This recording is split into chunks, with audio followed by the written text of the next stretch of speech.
اور شروع سے اس پروگرام میں شریک تھے، وہ اس امید کے ساتھ میں تھے کہ میں بھی اس پروگرام کے اندر شریک ہوں گا، تو میں مبارکباد پیش کرتا ہوں طلباء کو جو اس نشست میں اور اس پروگرام میں شامل نہ ہو پائے، وہ باہر ہو گئے۔ تو آپ یہ نہ سوچے کہ ہم باہر ہو گئے، یہ بڑی جرات کی بات ہے، بڑی فکر کی بات ہے کہ آپ نے حصہ لیا، وہ پوری کوشش کری، پوری محنت کری آپ نے۔ ایسا نہیں کہ سبھی اس کے اندر شریک ہوں۔ جب دو پہلوان کھڑے ہوتے ہیں، جب کشتی ہوتی ہے، مقابلہ ہوتا ہے، تو ایسا نہیں کہ دونوں برابر کھڑے ہی رہیں گے، وہ گریں گے نہیں، ایک تو گرے گا۔ یہ اس کی حوصلہ افزائی ہے۔ آج اس کا نمبر نہیں آیا تو انشاءاللہ کل اس کا نمبر آئے گا۔ لیکن وہ طلباء جو ابھی اس پہلی نشست میں شریک تھے، ان کو میں مبارکباد پیش کرتا ہوں اس بنا پر کہ وہ طلباء جو ابھی چاروں کے ہیں، ہمارے وہ طلباء تو مبارکباد کے لائق نہیں ہیں کہ وہ شروع سے محنت کر رہے، لیکن ان طلباء کے لیے بڑی حوصلہ افزائی کی بات ہے کہ ان کا پہلا سال اور ان کا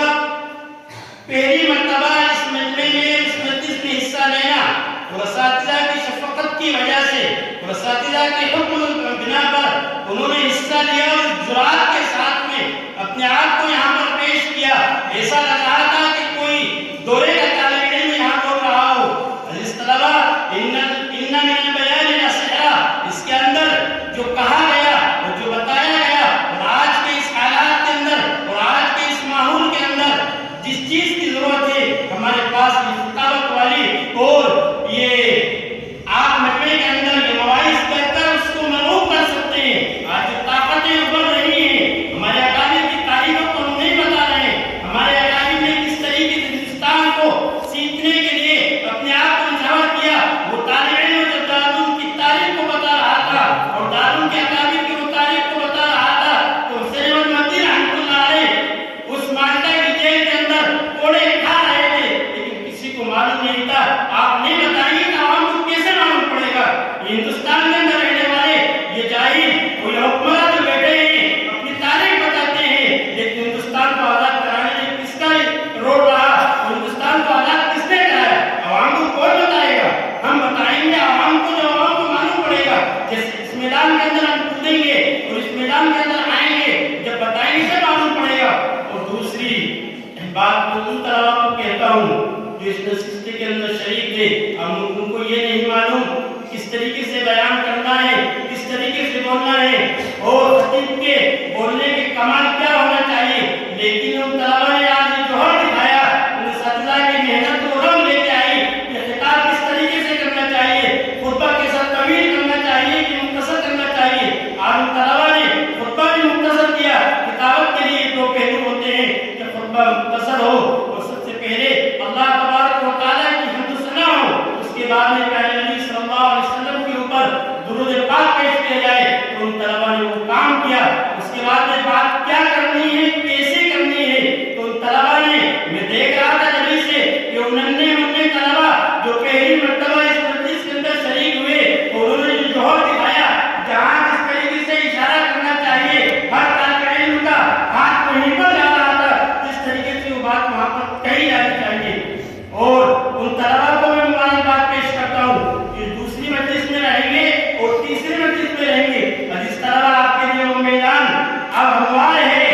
وہ تاریخ اٹھا کر دیکھیے اور آپ اس بات سے اب تک بتا رہے ہیں تاریخ کہ ہمارے اساتذہ کرام، ہمارے اسلاف نے جو قربانیاں دی ہیں، استاد محترم حضرت شیخ الحدیث مولانا یونس صاحب کی بہت ساری باتیں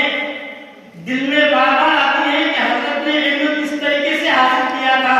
گھر سے کیسے غربت کے اندر نکلے تھے، مدرسے کے اندر جب پہنچے تو ان کے پاس میں بیان کرتے کہ میرے پاس بچوں چائے پینے کے پیسے نہ ہوا کرتے تھے، اوڑھنے کے لیے چادر نہ ہوا کرتی تھی، ناشتے کے لیے بچے جاتے تھے ہوٹلوں کے اندر، بچے ناشتہ کرتے تھے، میں ان کو دیکھتا تھا، لیکن سب تک وہاں سے لوٹ کر آ جاتا تھا۔ لیکن استاد محترم کی دعاؤں کا ثمرہ یہ آیا کہ ہندوستان نہیں، عرب عالم نہیں، پوری دنیا کے اندر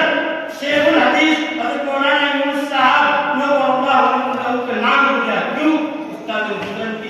کے پاس آ کر انہوں نے علم حاصل کیا کہ اس کی جو طلب تھی۔ تو جس طرح وہ وقت ساتھ نہیں دے رہا میں بات لمبی کروں، بس اب یہ کرنا ہے کہ آپ کے اساتذہ جس طریقے سے آپ کو شفقت سے سمجھاتے ہیں اور آپ کو بتاتے ہیں ایک بات پر آپ کو عمل کرنا ہے۔ یہ بات ابھی آپ کو معلوم نہیں پڑ رہی، اس چار دیواری سے نکلنے کے بعد میں جب آپ اس میدان میں آئیں گے جہاں آپ کے استاد آپ کے لیے رات کے اندر رات کی تاریکیوں کے اندر اٹھ کر دعائیں کرتے تھے، نام لے لے کر میں احمد کے لیے دعا کرتا ہوں کہ میرا بیٹا ایسا بنے، پھر وہ استاد محترم کی زبان سے وہ دو کلمے آپ کے لیے جو نکلے فراغت کے بعد میں آپ درس کے اندر اپنے طلبہ کے اندر بار بار وہ بات کہیں گے کہ استاد محترم کی نصیحت مجھے کرتے تھے۔ تو میں ان بچوں کو مبارکباد پیش کرتا ہوں جو پہلی فرا سے پہلے باہر ہوئے اور جو اس فرا کے اندر تھے اور جو آنے والی فرا کے اندر بھی رہیں گے اس کے بعد بھی رہیں گے، لیکن اس طلبہ یہ فرق ہمارے پاس آ گیا، لیکن یہ فرق آنے کے بعد میں دل میں بات یہ نہ ہو کہ بعض مرتبہ ایسا ہوتا ہے ہمارے ساتھیوں میں کچھ ساتھی کے ذہن میں بات آ جاتی ہے کہ میرے اندر تو بہت بڑا علم آ گیا، میں تو میدان کا سوال بن گیا بولنے والا، اور دوسرا میرا جو ساتھی ہے وہ گنگا ہے، اسے بولنا بھی نہیں آتا۔ علم کے ساتھ ساتھ یہ چیز ہمارے اندر پیدا نہ ہو جائے، اس لیے علم کے ساتھ میں اخلاص کی اور نیت کو صحیح